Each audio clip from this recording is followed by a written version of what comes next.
और जिस मनुष्य को देखकर परमात्मा का स्मरण हो उसे बुद्ध कहते हैं। हे बुद्ध, आपकी साधना का मार्ग मैंने स्वयं चुन यह निर्णय लिया है। भूतकाल स्वप्न था, मेरा यथार्थ आज है, ये क्षण है। आपकी करुणा के उदाहरण ने मुझे बदल दिया। करुणा के द्वारा ही किसी भी जीव की पीड़ा समझी जा सकती है, उसके दुखों को दूर किया जा सकता है। तुम्हारे विचार उत्तम है। विचार जब तक कर्म न बने उनका कोई अर्थ नहीं है। ये आप ही के वचन है। आपने ये भी कहा था कि कितनी भी पुण्य की बातें पढ़ लो, कह लो, किंतु वो जब तक आपके कृत्य में ना हो तब तक उनका कोई लाभ नहीं। तुम्हें दीक्षा मिलेगी।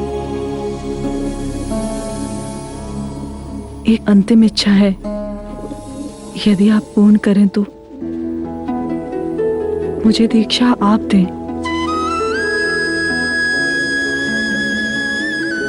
आप इन्हें दीक्षा के लिए तैयार करें। मैं स्वयं इन्हें दीक्षा दूंगा।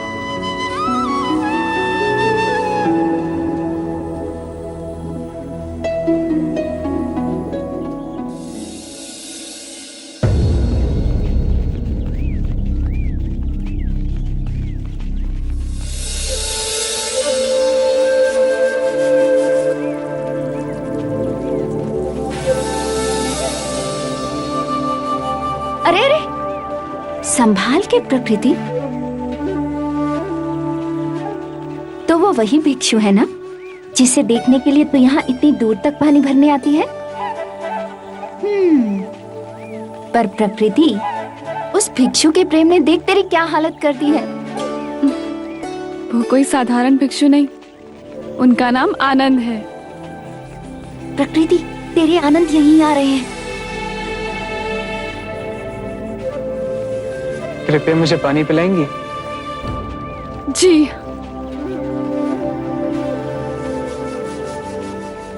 क्या हुआ, आप रुक क्यों गई? मैं नीचे जाती क्यों? मेरे हाथ का पानी अशुद्ध है। मैंने आपसे पानी मांगा, वर्ण या जाति नहीं पूछी। हम भिक्षु वर्ण का तिरस्कार करते हैं। हमारे शाक्यमुनि बुद्ध केवल मानवता और करुणा को मानते हैं। क्या ये संभव है? शाक्यमुनि का मार्ग सरल है, ना ही मंदिर और ना ही दर्शन। हमारी बुद्धि और मन ही हमारा मंदिर है और करुणा ही दर्शन।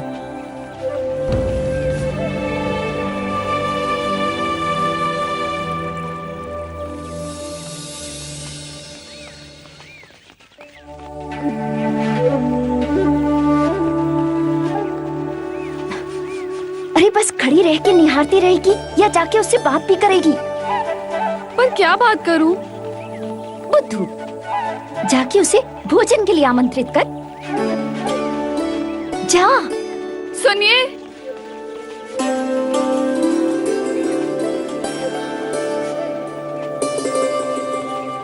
यदि आप वर्ण नहीं मानते तो क्या आप मेरे घर भोजन करने आएंगे? ठीक है, आज तुम्हारे घर से ही भिक्षा ग्रहण करूंगा।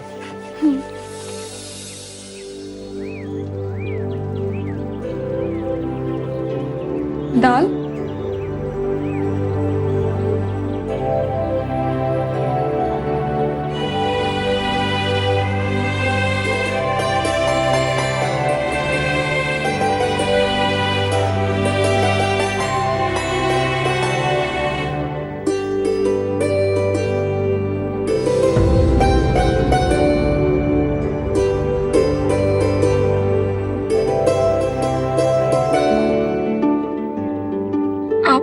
चले जाएंगे?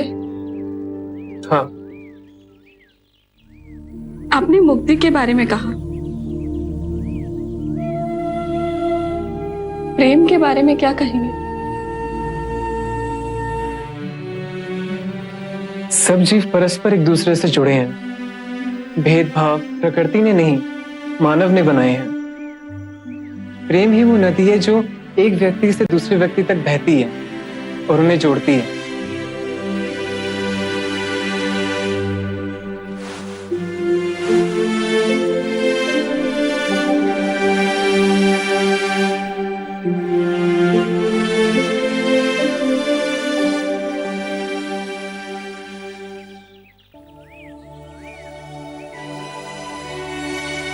कब से देख रही हूँ।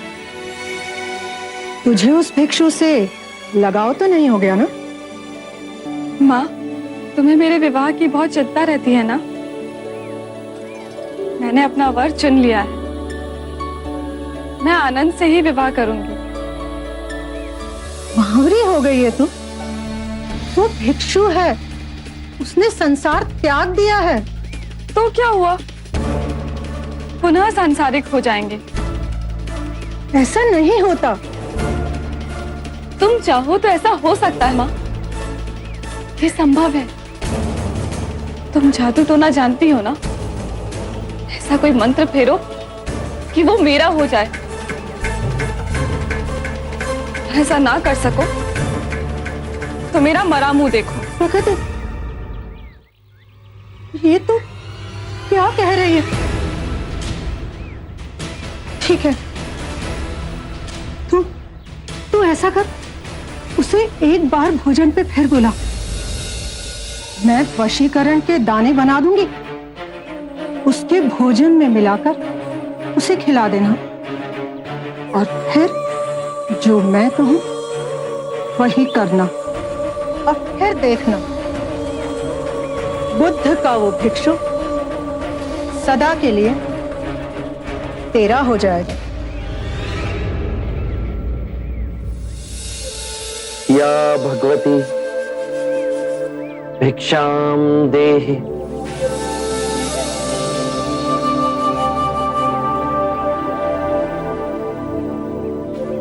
बुद्ध, बुद्ध, जल्दी चाहिए, नहीं तो अनर्थ हो जाएगा। अहिंसक को लोग मार रहे हैं।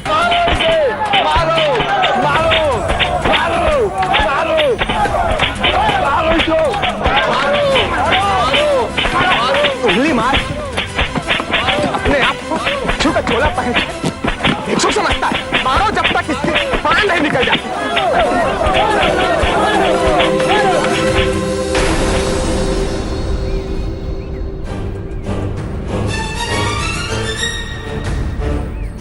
बुद्ध, क्यों इस हत्यारे अंगुलीमाल की रक्षा कर रहे हो?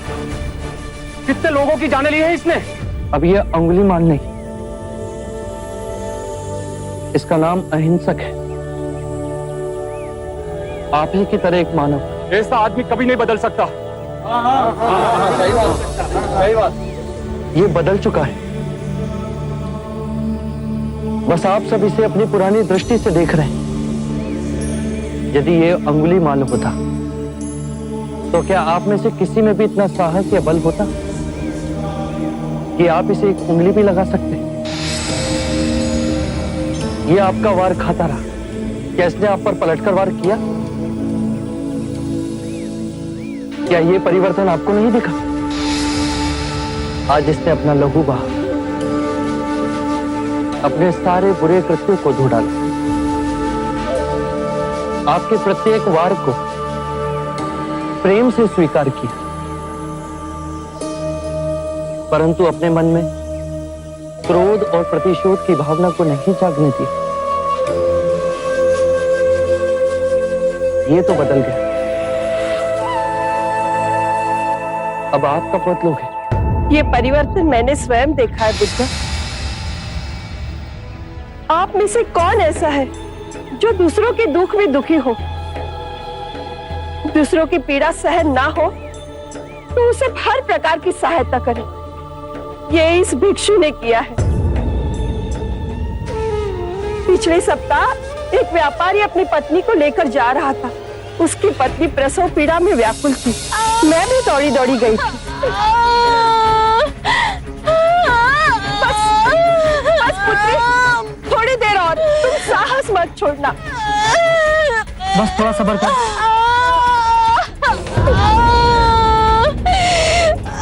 ये कैसे चित? हे प्रभु, इस धन्यवाद में कौन हमारी सहायता करेगा?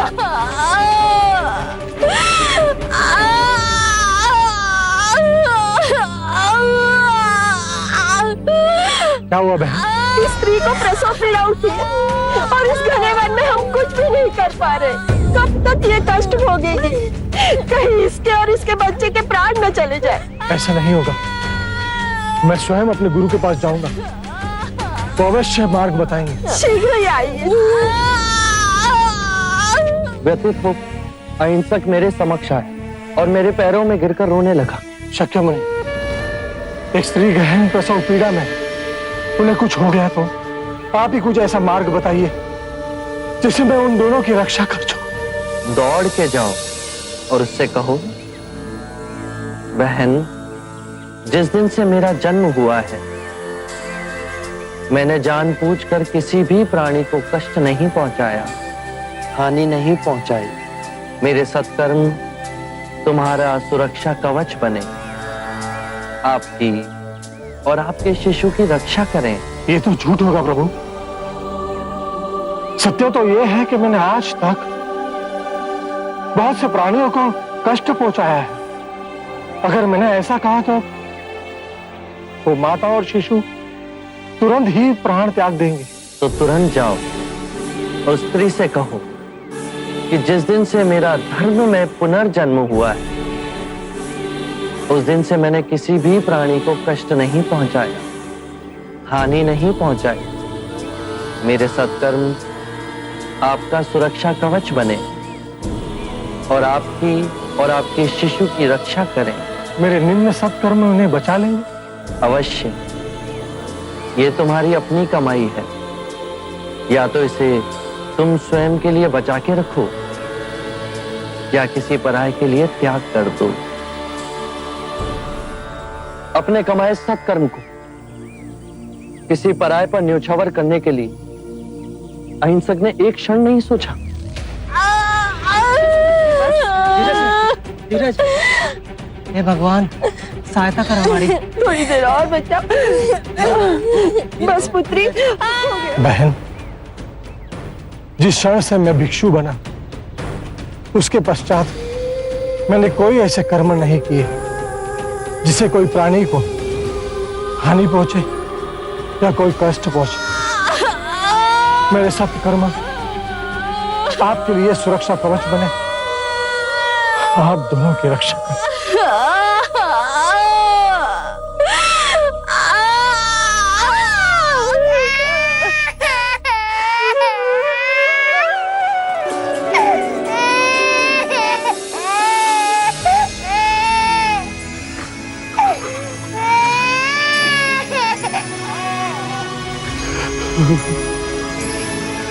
दूसरों के दुख से दुखी होने वाला किसी को क्या दुख दे सकता है?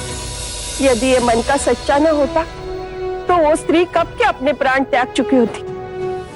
इन्हें मत रोकिए बुद्ध, मारने दीजिए। तब तक मारने दीजिए जब तक कि इनके मन का क्रोध शांत न हो जाए। कर्म और गुणों के भंडार हो तुम। आज तुमने अपने नाम अहिंसक को पूर्ण रूप से जिया है। बुद्ध सत्य कह रहे हैं। अहिंसक बदल चुका है। हम सब गलत थे, हमें क्षमा कर दीजिए।